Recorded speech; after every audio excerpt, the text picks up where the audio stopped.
So what is a surrogate and how to find her? Well, in short, your surrogate is the woman who's going to carry the pregnancy for you for 9 months.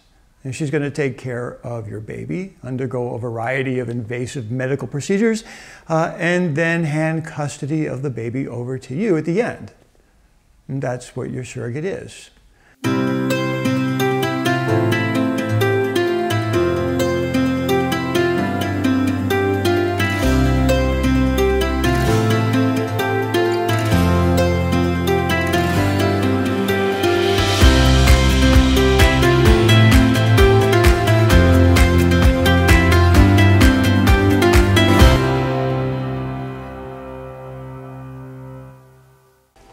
Step 2, finding your surrogate. More importantly is what your surrogate is not, right? Your surrogate is not a servant. Although you have an agreement with her, she is not an employee, right? She and you are going to be partners in a journey that's going to take well over a year and is going to basically expand your family. And the terms of that agreement are a two-way street. Your surrogate is going to take care of your child for you. And your promise to her is that you are going to take care of her. And when you start matching your surrogate, it's important to keep in mind that this is a partnership, right? She needs to work with you just as much as you need to work with her. So keep that in mind as you start thinking about your surrogate. Think about how you're going to work with her over the next 4 years while you conceive your family. Now, how do you find your surrogate? Well, the easiest way to find a surrogate is to hire an agency. The biggest service that an agency can provide is to find you a surrogate. And they typically have a professional on staff whose job it is to go out and find surrogates, make sure that they're legally and medically qualified and explain what's expected of her throughout the journey. Now, finding a surrogate through an agency is no small task, right? It costs a lot of money and time. And most women who want to be surrogates are rejected for medical or other reasons. Our agency gets requests every day from women who want to be surrogates. But less than 1 in 20 will be fully qualified and will make it through the screening process. The qualifications are strict and complicated, and often it will take months to determine if a surrogate candidate is ultimately qualified to be introduced to an intended parent. Now, if you don't want to use an agency, right, if you want to go out and find a surrogate on your own, well, there are some options, right? It's difficult and lengthy, but the best place to go is probably Facebook. What you want to do is go online to an online community, right? And the best ones are going to be on Facebook. You go to Facebook and search for surrogacy groups or parents searching for surrogates or surrogates searching for parents. And there are a number of groups where parents and surrogates swap stories and potentially meet. But if you go that route, don't be disappointed if it takes months or years, because there are far more intended parents than there are surrogates. And the surrogates get to choose who they want to work with. So if you're going to go the online route, right, the trick to finding a surrogate is to make sure that you have a really good story, right? You want to make sure that you engage with the community, that you present yourself as warm and a deserving person, and have a compelling presence in the community, because you want your surrogate to want to help you. And remember, she's not just looking at your profile, she's looking at dozens of profiles, and you want to make sure that you stand out and really, really compel her to want to help you. The other possibilities to find a surrogate are, however imaginative you can be. I had a colleague who found her surrogate through posting a notice in her local grocery store.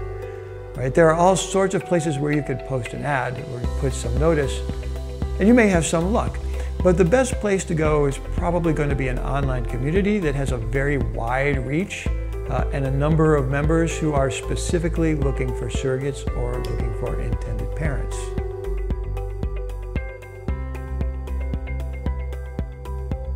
And when you start looking for your surrogate, what is it that you're really looking for, right? What are her qualifications?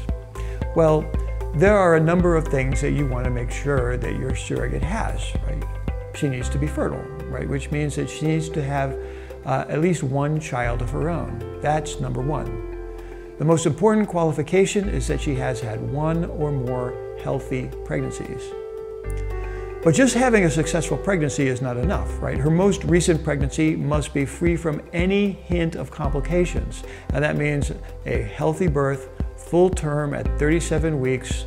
Most clinics will reject a surrogate if she suffered any complications such as preeclampsia, hypertension, toxemia, or diabetes in any of her previous pregnancies. And by the way, there's also additional restrictions that your surrogate can't have had too many children.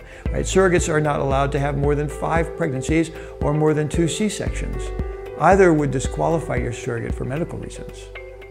The second requirement is that your surrogate will need full medical clearance. Now, if you're doing this on your own, that means that you're going to have to send her to be fully checked out by a fertility specialist. Right? There's an array of medical and fertility exams to be done.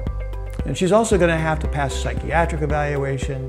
And every IVF clinic that works with surrogates will require that your surrogate has a letter from a qualified therapist stating that she is capable and aware of what it means to carry the baby, to work with the intended parents, and then to give custody of the baby over to the parents after the delivery.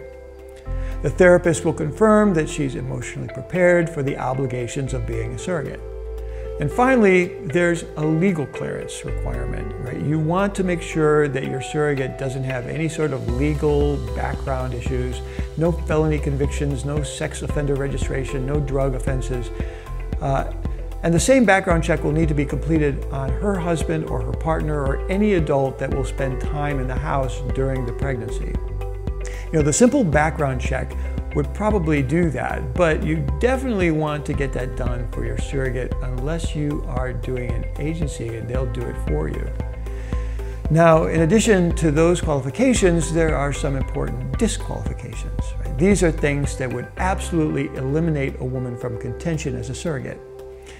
First of all, she has to be within a certain height and weight range, right? What we call her body mass index, or BMI. Most clinics say if you have a BMI over 32, then you are too heavy, right? Not because heavy women can't get pregnant, but because heavy women have a higher instances of medical complications like gestational diabetes or preeclampsia that can cause real problems during the pregnancy. So if your surrogate has a BMI of 31 or 32, well, that could be an important disqualification. Also, if your surrogate is over the age of 40, then typically she would be disqualified. Now, most people would think 40 is really old for a surrogate, but actually it's not. There's an important point. If you are not donating the eggs yourself, if a woman is just going to carry the baby herself and she's not donating the eggs, then her fertility is based on the health of her uterus, not on her ovaries. And while a woman's ability to produce eggs declines precipitously after the age of 30, a woman's uterus basically stays healthy well into her 40s. Pregnancy rates don't dramatically diminish between the ages of 35 and 45. And once a woman passes 45, then she begins to experience medical complications like gestational diabetes, ectopic pregnancies, preeclampsia.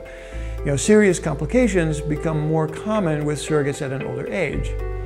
It's not that they can't become pregnant, it's that there are complications that come with that. So the American Society for Reproductive Medicine has issued guidelines for the correct age for a surrogate, and they allow all the way up to 45.